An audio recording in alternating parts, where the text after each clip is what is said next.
Over the next few minutes, I'll break down exactly what's unfolding, not only in the next 5 to 7 days, but also what's brewing beyond that.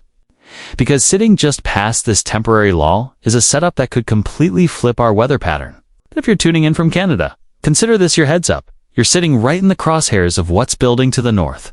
Let's dive in. Early this morning, brutal winds hammered parts of British Columbia, gusts near 100 miles per hour at Chester Lake Dam, which is hurricane force. No exaggeration. The Pacific Northwest has been getting battered lately, and honestly, it's only the beginning of what's lined up. For the next several days, most of the U.S. stays relatively calm. We're in what meteorologists call a zonal flow, the atmosphere running west to east in a smooth, uneventful stream. A couple of small systems will brush the west coast, bring in scattered rain through California, Oregon, and Washington. Nothing extreme, but worth noting. Down south, I'm tracking a developing feature near southern Florida and the Bahamas, a weak trough that could push some moisture toward the Carolina coast early next week. Doesn't appear severe, just a light round of showers sliding through. Right now, the main story is that the U.S. is catching its breath before the next act begins. If you'd like a detailed forecast for your specific region or city, drop it in the comments. I'll get back to as many as I can. And if you find this update useful, hit that like button and subscribe. It really helps the channel. Up in New England, a departing system this morning leaves behind some gusty winds and lingering showers, maybe a few snowflakes in the higher elevations before clearing out tonight. But right behind it, fresh energy is already taking shape over Alaska and Western Canada. And that's what will trigger the next big shift in our weather pattern as we head into the weekend. A cold trough is expected to carve down through central and eastern Canada. And as it deepens, it'll start pulling Arctic air southward. That's when the next significant blast of cold begins to spill in, the kind that stings your face and lays down the first substantial snow across the northern tier. If you're on the west coast, you'll feel it first. By Wednesday, Northern California and Southern Oregon should see rain and storms, followed by another potent system pushing into Washington and British Columbia Thursday into Friday, shaping up to be an active stretch out west to back-to-back systems. It's delivering repeated rounds of rain and high-elevation snow. The rest of the country stays mild for a few more days. But once we cross that 7-day mark, the calm starts to crumble. Between days 8 and 10, models hint at a sharper trough diving into the upper Midwest, dragging a rush of cold air and possibly igniting a round of storms along its leading edge. Now, to be clear, it's too early to call for a full-on snowstorm just yet. But as these systems begin to connect, the potential for a genuine pattern flip increases dramatically. This could be the turning point that ushers winter back in full force as we move deeper into mid-November. Right now, that cold reservoir is bottled up across Canada, strengthening day by day. Multiple forecast models show Arctic air pooling and intensifying, just waiting for the jet stream to dip south. And when it does, that icy surge could easily plunge straight into the northern U.S., delivering 20s, 30s, and even single-digit wind chills in some areas. For the moment, though, the next 5 to 7 days remain relatively peaceful. Scattered rain in the Pacific Northwest, light showers brushing parts of the East Coast, and a slim chance of storms across southern Florida and Texas. But don't get too comfortable. The atmosphere is about to wake up again, and winter's real return is closer than it looks. All right, everyone, get ready, because things are about to shift fast. After this brief calm, the atmosphere is gearing up for a dramatic change that could unleash 2, possibly even 3, powerful storm systems slamming into the west coast and rolling eastward. The exact timing isn't locked in yet. We're still about 8 to 10 days away, but this is how it starts. One storm, then another, and suddenly the cold floodgates swing wide open. Now, I've seen a lot of chatter online about potential severe weather and snow events, so let's set the record straight. At this point, there are no major systems threatening the U.S. in the short term. The National Weather Service agrees no significant severe weather is expected in the coming week. But beyond that, the picture changes.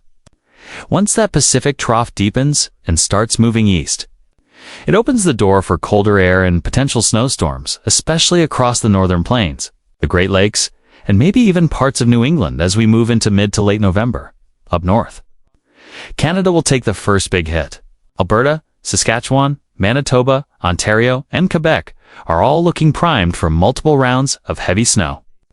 Meanwhile, the U.S. will be caught in a tug-of-war warm ridges, trying to build across the central and southern states while cold troughs plunge south from Canada.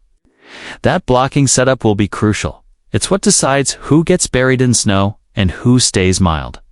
Even the Dakotas could start seeing their first flakes as that cold air digs in, not a huge snowmaker yet, but a clear sign that the seasons are shifting fast. Behind that, expect cooler, wetter, and gloomier days across much of the north. But the real story here? The buildup of cold to the north. You can practically feel the atmosphere growing restless. Onshore winds will strengthen across the northeast, dragging in moisture and dropping temperatures. That means rain could flip to snow in upstate New York, Vermont, and New Hampshire as that low-pressure system sweeps by. Then, as that system clears, another surge of energy begins diving south from the Canadian prairies, one after another, keeping the pattern alive. Meanwhile, Alaska is taking a beating. A powerful oceanic low is roaring off the coast, hammering the region with torrential rain and fierce winds.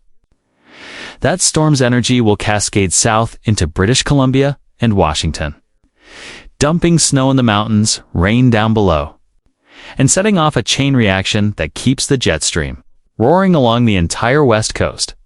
And here's where things start to get really interesting. The Arctic high, that dome of frigid air over the ice sheet, is beginning to push south. That's the key piece of the puzzle. It's not fully locked in yet because there's still some open water moderating those air masses. But the stage is being set. Across the Northwest Territories and northern Canada, deep cold has returned early, and when that happens, it's often the spark that ignites major winter storm development farther south. The models are picking up on it too. The storm track stays very active heading into next week, especially around the 5th and 6th, with snow levels dropping, winds intensifying, and the atmosphere taking on a distinctly December-like look. The GFS model is even hinting at something significant spinning up across the Northeast, potentially an early-season snow event for parts of Maine and upstate New York. Now, we're still about a week away, so caution is warranted. But when multiple model runs start locking onto the same idea, that's when it's time to pay attention. And this setup screams potential. Warm air surging north, Arctic air plunging south. Something has to give. Earlier today, the GFS tried to explode a coastal storm, racing it northeast, and the latest run still shows a powerful system forming. Could this be the first major snowstorm of the season? Possibly it's early, but it's absolutely on the table. And it's not just the GFS. The European model is seeing the same cold air and energy, just with a slightly different track. When the big models begin to agree on the pattern, even if the details vary, that's when I start paying very close attention. And this cold, it looks like the real deal. It could easily plunge deep into the southeast, delivering the coldest air of the season so far. Out west, we'll see another burst of mountain snow across the Pacific Northwest this weekend before a brief lull. But that next system, it's digging farther south. It's even showing moisture pushing into California, maybe even brushing Southern California by next week. Most of the heavier precipitation stays farther north, but rain will spread inland toward the Rockies, possibly bringing snow as far south as Colorado. And once that cold air pours into the plains, the mystery deepens. Could it trigger a classic plains snowstorm? Too early to confirm, but make no mistake, okay? The models can already smell a storm brewing. Thank you guys. See you in tomorrow.